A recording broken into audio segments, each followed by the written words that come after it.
Deflation का मतलब क्या होता है? डिफ्लेशन का मतलब होता है it refers to that situation in which prices of goods begin to fall and purchasing power of money begins to rise. Deflation एक वो सिचुएशन होती है जहां पर जो गुड्स के जो प्राइसेस है वो कम होना शुरू हो जाते हैं और लोगों की जो परचेजिंग पावर है वो बढ़नी शुरू हो जाती है। In this situation supply of money and credit is less than it's demand. मतलब हम जितनी मनी की डिमांड कर रहे हैं उतनी मनी हमारे पास नहीं है। तो ऐसे में क्या होगा, हमने उन वस्तुओं को हमने कम खरीदा जो वस्तु हम खरीदना चाहते थे, क्योंकि हमारे पास उनको खरीदने के लिए पैसे नहीं थे।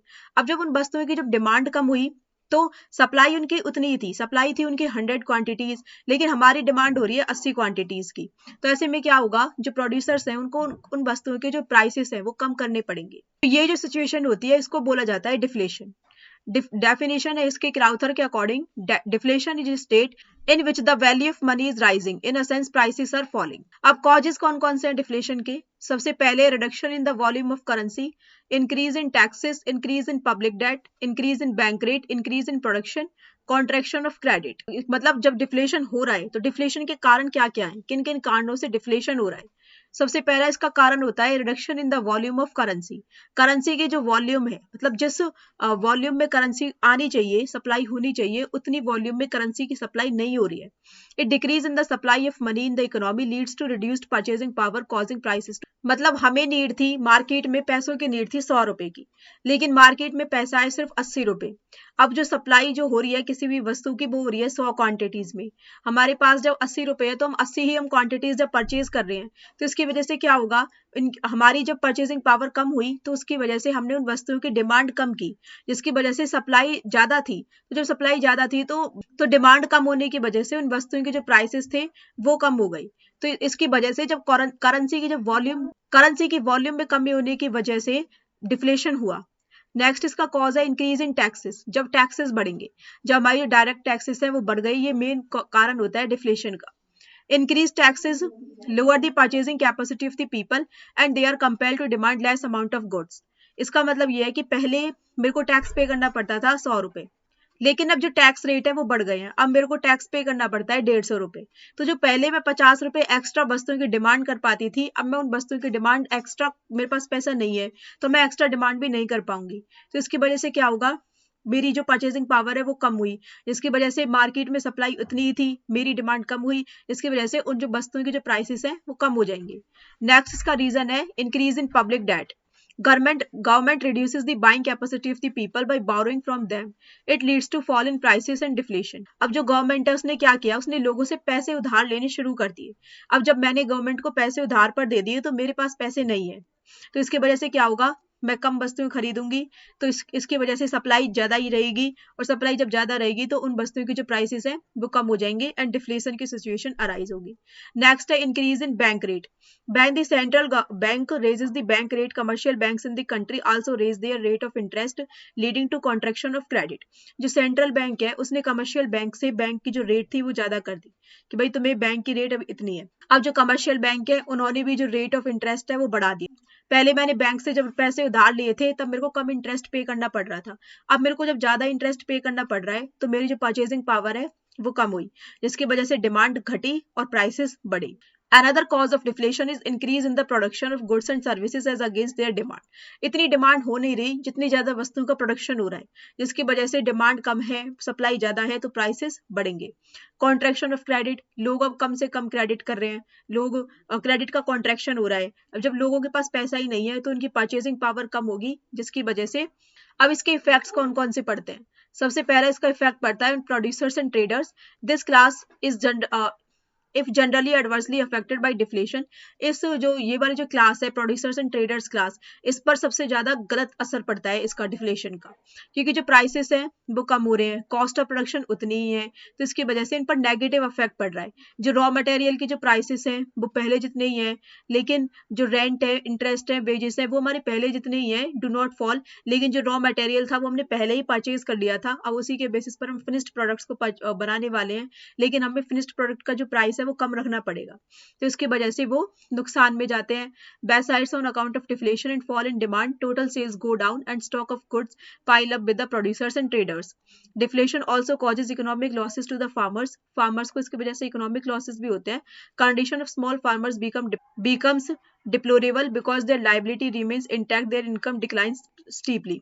जो स्मॉल फार्मर्स की कंडीशन है वो बहुत ज्यादा बेकार हो जाती है, क्योंकि उनकी लाइबिलिटी उतनी ही है लेकिन उनकी इनकम है वो कम हो गई है। अब इसका इन्वेस्टर क्लास पे क्या असर पड़ता है?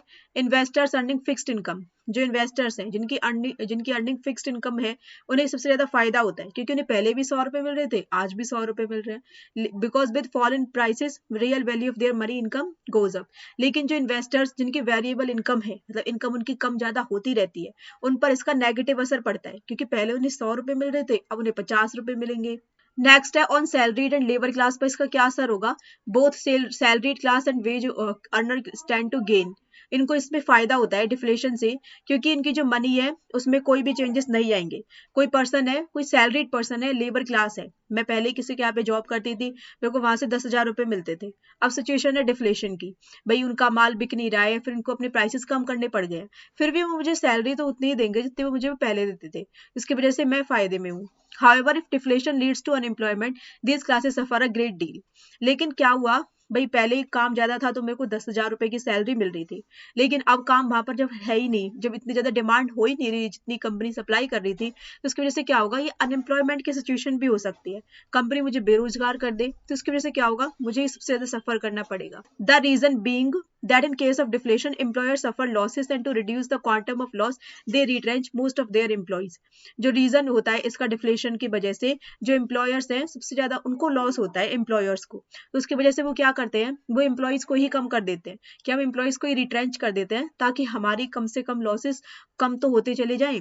Labour unions oppose retrenchment. अब जो लेबर यूनियंस हैं वो इस चीज का विरोध करते हैं कि भाई हमें तुम ऐसे काम से कैसे निकाल सकते हो।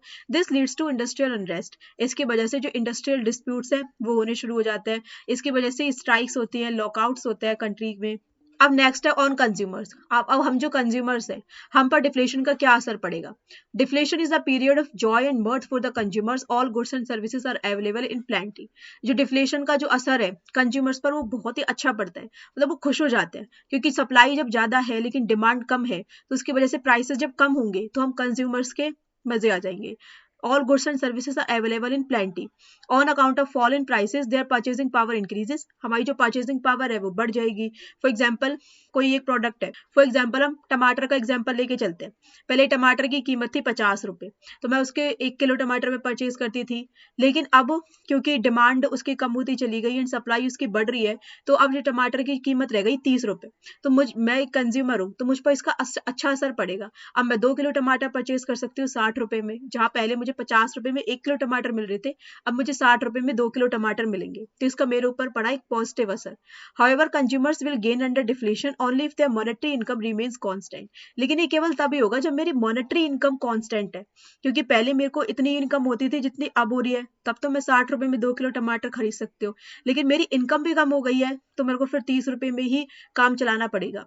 If deflation is followed by corresponding fall in their money income, the consumers will not benefit from the rise in their purchasing power। लेकिन अब जो डिफ्लेशन है इसका असर मुझ पर एज ए सैलरीड पर्सन भी पड़ा है, तो ये नेगेटिव असर भी पड़ा है, लेकिन एज अ कंज्यूमर पड़ा है तो पॉजिटिव असर पड़ा है, तो बेसिकली इसका असर मेरे ऊपर नेगेटिवली भी पड़ सकता है। नेक्स्ट है on debtors and creditors. Debtors and creditors पर क्या पड़ेगा? Creditors are gainers under deflation because the purchasing power of the amount of interest received by them increases, and in case they get back the principal amount also at this time, they will definitely be better off। तो इससे क्या होगा, creditors जो है वो gainers होंगे, उन्हें फायदा होगा। फॉर एग्जाम्पल कोई लेनदार था जिसने किसी से मैंने 10,000 रुपए उधार लिए हुए थे और अब मैं उसको पे कर रही हूँ। अब जब उसकी परचेजिंग पावर है, अब जब उसके पैसे मैं उसे रिटर्न कर रही हूँ, अब वो 10,000 रुपए से ज्यादा चीजें खरीद सकता है, पहले वो उतनी चीजें नहीं खरीद सकता था, तो उसकी वजह से उसको फायदा हुआ। लेकिन ऑन द कंट्री जो डेटर क्लास है उनको इससे हानि होती है। फॉर एग्जाम्पल किसी ने मुझसे 10,000 रुपए लिए हुए थे, अब पहले वो उन 10,000 रुपए से, जब उसने मुझसे 10,000 रुपए लिए थे तब उनसे वो कम क्वांटिटीज परचेज कर सकता था जितनी वो आज कर सकता है। तो अब जब वो मुझे उन पैसों को रिटर्न करेगा तो अब उन पैसों से मैं ज्यादा परचेज कर सकती हूँ, तो जिसकी वजह से उस डेटर क्लास को क्या हुआ, उनको हानि हुई, hence they have to bear real burden of the debt. अब अदर इफेक्ट्स क्या हैं डिफ्लेशन के, increase in public debt, because of the rise in the value of money the real burden of the public debt increases, जो public debt है वो बढ़ जाएगा। Economy of the government is badly affected, to meet its deficit and to check unemployment it has to float new loans. अब जो government है उसको new loans लेने पड़ेंगे ताकि ये और लोगों को एम्प्लॉयमेंट दे सके, क्योंकि देश में अनएम्प्लॉयमेंट की सिचुएशन है। बैंकिंग सिस्टम पर क्या इफेक्ट पड़ेगा, weak banks and insurance companies fail, जो वीक बैंक्स होते हैं वो फेल हो जाएंगे, because demand for new loans is negligible, क्योंकि लोग लोन की डिमांड कर ही नहीं रहे हैं, एंड ओल्ड डेट्स हैं वो हमारे रीपे हो नहीं रहे। इफेक्ट्स ऑन फॉरेन ट्रेड क्या पड़ेगा, because of deflation there is general price fall in the economy which encourages exports and discourages imports, it makes the balance of trade favourable and foreign value of domestic currency increases. Deflation की वजह से क्या हुआ, economy में जो general price था वो fall हो गया, जिसकी वजह से हम ज्यादा से ज्यादा एक्सपोर्ट्स करने लगे, क्योंकि सप्लाई ज्यादा थी, डिमांड कम थी, तो हम जो ज्यादा जो सप्लाई थी हम उसको एक्सपोर्ट करने लगे और हम इंपोर्ट कम करने लगे, तो इसकी वजह से जो बैलेंस ऑफ ट्रेड है वो फेवरेबल, हमारी सिचुएशन हमारे लिए फेवरेबल वो हो जाता है। एम्प्लॉयमेंट पर क्या असर पड़ता है, deflation causes unemployment as fall in prices discourages production, जो लोग हैं वो ज्यादा से ज्यादा बेरोजगार हो जाते हैं, क्योंकि सप्लाई ज्यादा है डिमांड कम है, तो कंपनीज उनको रिट्रेंच कर देती है। Industries and trade close down, employment decline indirectly in services like transport, insurance, banking, etc. अब इसके मेजर्स क्या है, हम किस प्रकार से डिफ्लेशन को कंट्रोल कर सकते हैं। मॉनेटरी मेजर्स हैं इसके कि हम ज्यादा से ज्यादा करेंसी को इश्यू कर दें, जब ज्यादा से ज्यादा करेंसी मार्केट में आएगी तो लोगों की परचेसिंग पावर अपने आप इंक्रीज हो जाएगी। एक्सपेंशन ऑफ क्रेडिट, हम क्रेडिट को बढ़ा दें, मतलब हम लोगों को ज्यादा से ज्यादा उधार पैसा देना शुरू कर दें, जिसकी वजह से उनकी डिमांड बढ़ेगी, तो सप्लाई और डिमांड जब इक्वल होंगी तो डिफ्लेशन की जो सिचुएशन है वो खत्म हो जाएगी। नेक्स्ट है fiscal measures, increase in public expenditure with a view to checking deflation, public expenditure is increased, हम जो पब्लिक एक्सपेंडिचर है वो बढ़ा देंगे, क्योंकि जब पब्लिक में हम ज्यादा से ज्यादा खर्चा करेंगे तो लोगों के पास ज्यादा से ज्यादा पैसा आएगा। Government can undertake the construction of several working projects, और ये कैसे किया जाएगा, government several working public work projects को कंस्ट्रक्ट करना शुरू कर देगी, like construction of roads, bridges, government buildings. As a result of these projects income of the people will increase and so also their demand. Taxes को reduce कर दिया जाएगा, मैं पहले जितना टैक्स पे करती थी, अगर मेरे को टैक्सेस रिड्यूस हो जाएंगे तो मेरे पास पैसा ज्यादा होगा, जिसकी वजह से मेरी डिमांड जो है इंक्रीज हो जाएगी। पेमेंट ऑफ डेट्स, अगर गवर्नमेंट ने हमसे कोई लोन लिए हुए हैं, गवर्नमेंट हमको उन लोन्स को रीपे कर दे, तो मेरे पास पैसा आ जाएगा, और पैसा आ जाएगा तो हमारी डिमांड बढ़ जाएगी। नेक्स्ट है other measures, commercial policy. During the period of deflation export should be encouraged, जब डिफ्लेशन की सिचुएशन है तो एक्सपोर्ट्स को ज्यादा से ज्यादा बढ़ावा मिलना चाहिए, और इम्पोर्ट्स को बिल्कुल भी इम्पोर्ट्स को डिस्करेज किया जाना चाहिए। प्रॉफिट्स को डिस्ट्रीब्यूट किया जाना चाहिए ताकि लोगों के पास ज्यादा से ज्यादा पैसा आए। डिस्ट्रक्शन ऑफ सरप्लस प्रोडक्शन, अगर प्रोडक्शन ज्यादा हो रहा है तो हम क्या करेंगे, हम उसको डिस्ट्रीब्यूट कर देंगे, हम उसको डिस्ट्रक्ट कर देंगे, so that the supply of goods is reduced and prices are allowed to rise. No doubt it will cause losses to producers initially, but in long run there will be compensated when prices begin to rise. Purchase of surplus production by the government, अगर government ही उस surplus production को purchase कर ले तो इससे भी deflation की situation को रोका जा सकता है। As a result of it purchasing power with the public increases, the production so purchase can be sold at time of fall in supply of production, और जब प्रोडक्शन की सप्लाई कम हो जाएगी तब गवर्नमेंट उस परचेज्ड प्रोडक्ट को cell कर सकती है।